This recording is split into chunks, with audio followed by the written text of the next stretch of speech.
Hey guys, Brandon Perry from Colossal Fitness here. Today we're going to talk about the differences between deadlifting with a straight bar and deadlifting with a trap bar.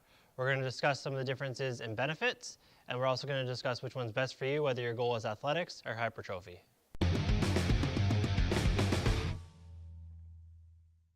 The biggest difference between the two styles of deadlifts is what happens with your posture.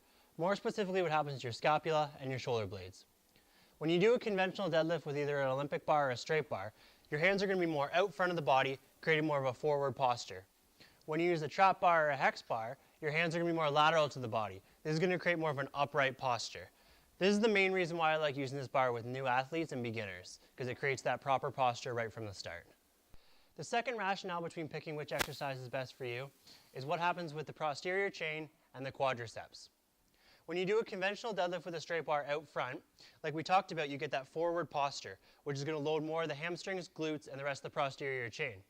When you pull your hands in more laterally, it's going to overload the quads more because of that more upright position that we talked about. Take these factors into consideration when selecting which version of the deadlift is best for you. You want to look at what your goal is, whether it's hypertrophy or power and athletics. If your goal is hypertrophy and muscle building, I would always suggest the conventional out front deadlift for the way it loads the posterior chain, and I think it's far better for muscle building.